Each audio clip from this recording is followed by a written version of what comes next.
আজই ডাউনলোড করুন আর এনজয় করুন আপনার পছন্দের শো। তোমার তো দেখছি শতবাদের আচার নিয়ম নিয়ে প্রচুর জ্ঞান, কিন্তু কি করা যাবে বলো, এই ব্রত পালন করা তো তোমার কপালে নেই।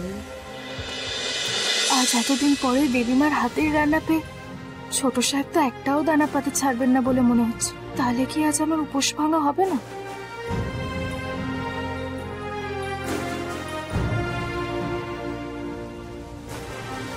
জানি আমার হয়ে গেছে, আমি উঠলাম, তুমি বসবো। এটা কি না, তুমি বসে পড়ো না, বসো বসো, তোমার রান্না তুমি খাও। তুই পাচ্ছিস না?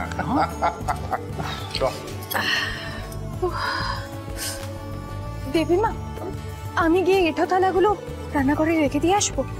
রেখে আসবো।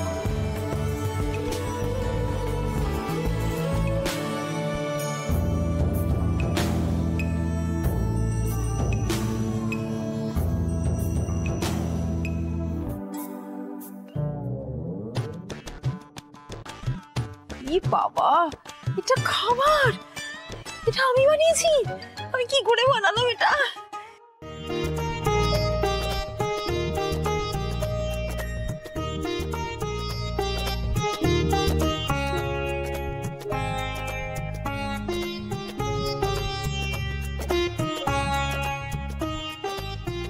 কুসুম আগ বাড়িয়ে থালা তুলতে চাইলো কেন?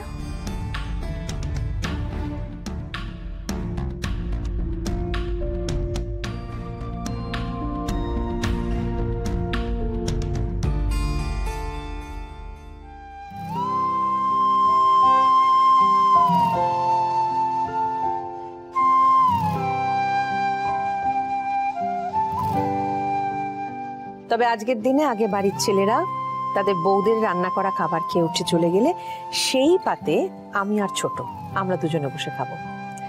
এতে উপর সম্পন্ন হয়, দূরত্ব কমে, আর ভালোবাসাও বাড়ে। ছোট সাহেবের পাত থেকে খেলে এই ব্রত সম্পূর্ণ হয়ে যাবে।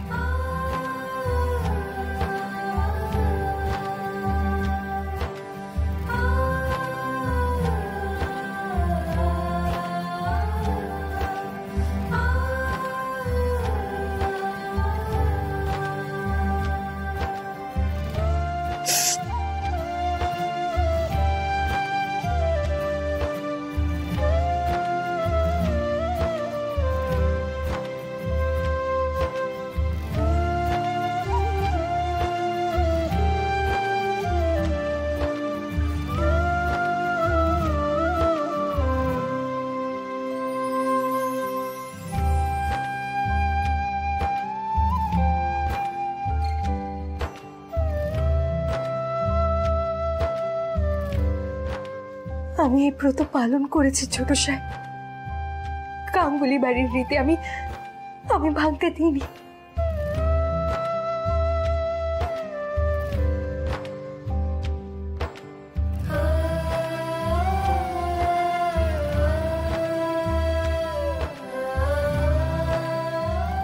কুসুম কার পাত থেকে এটা তুলে খাচ্ছে?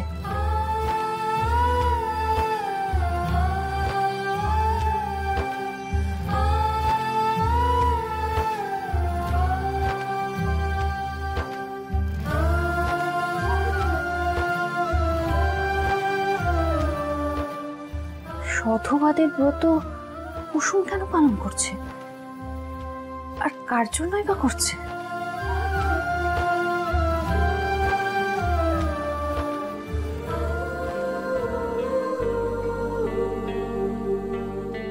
আমি কোনো ভুল সিদ্ধান্ত নিইনি।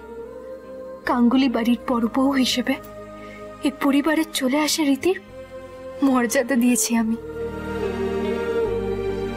কুসুম কার জন্যই ব্রত পালন করছে, আর আয়ুষ বাবার এটো থালা থেকে খাচ্ছে কেন? এই মেয়ে, তুমি তুমি খাবার চুরি করে খাচ্ছ কেন? হ্যাঁ, গাঙ্গুলি বাড়িতে তোমায় খেতে দেওয়া হয় না?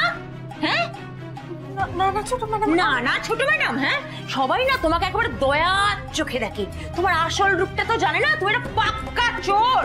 ছোট ম্যাডাম আমি চুরি করি। একদম মিথ্যা কথা বলবে না। আমি নিজের চোখে দেখেছি থালা থেকে তোমায় চুরি করে খেতে। হ্যাঁ ছোট ম্যাডাম আসলে কুসুম। এই দীপালি, তুমি না একদম ওর হয়ে ওকালতি করবে না। সারাক্ষণ ওর ঝোল টেনে কথা বলছো, চোরের সাক্ষী বাটপার কোথাকার একটা। আর শোনো, এই যে তোমার মতো কাজের লোককে না আমরা চাইলে সারা জীবন এবেলা ওবেলা বসে খাওয়াতে পারি, এটা তুমি খুব ভালো করে জানো। তারপরও চুরি করে খাবার খাচ্ছ। আরে এটা তোমার স্বভাব।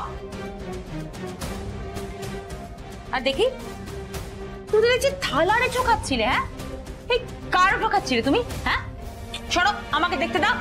সরো, সরতে বলেছি। ই বাবা, এ তো বাড়ির ছেলেদের খাবার থালা। হ্যাঁ, তুই বাড়ির ছেলেদের থালা থেকে খাচ্ছিলে কেন? এই কুসুম, তোমাকে জিজ্ঞেস করছি, কি মতলব তোমার? হ্যাঁ, বাড়ির ছেলেদের থালা থেকে তুলে খাচ্ছিলে কেন?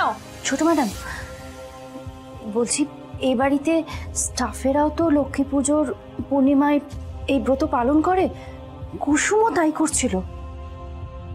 সেইটা তো বাড়ির সধবাদের জন্য। হ্যাঁ, ওর জন্য তো নয়। ছোট ম্যাডাম, কুসুমের তো আশীর্বাদ হয়ে গেছে, ওই তাই ও এই ব্রত পালন করছিল। কেউ তো জানেও না আমি ছোট সাহেবের জন্য এই ব্রত পালন করেছি। কুসুম, কুসুম রাতুল খেয়েছিল ওই থালা থেকে, ও খাচ্ছিল। আচ্ছা, আবার তুমি ওর হয়ে কথা বলছো। ঠিক আছে, কিন্তু একটা কথা তোমাকে বাহবা দিতে হয় দীপালি, তোমার তো দেখছি সধবাদের আচার নিয়ম নিয়ে প্রচুর জ্ঞান। কিন্তু কি করা যাবে বলো, এই ব্রত পালন করা তো তোমার কপালে নেই। এই নিয়মটা তো শুধুমাত্র সধবাদের জন্য।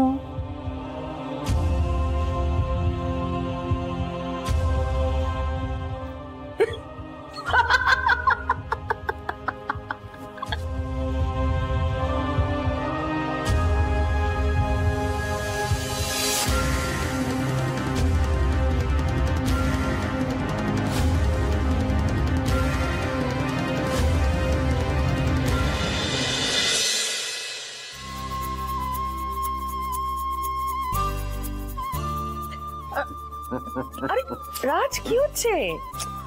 বলছি, তবে তার আগে আমি যতক্ষণ না বলছি চোখ কিন্তু খোলা যাবে না, ঠিক আছে? আচ্ছা ঠিক আছে, করবো না। খিচে করো না। কি করছো রাজ? এই নাও ধরো, খোলো, চোখ খোলো। কি এটা? খুলেই দেখো।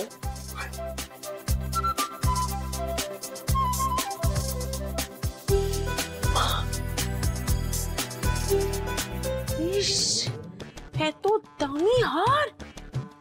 আমি দিদির থেকে কত ছোট, দেখতে অনেক বেশি সুন্দর, তাও সিদ্ধার্থ আমার সাথে রোমান্টিক হওয়া তো দূরের কথা, কোনোদিন একটা দামি গিফটও দেয়নি। আজ আমি একটা দামি কিছু আদায় করেই ছাড়বো, আমি ছাড়বো না।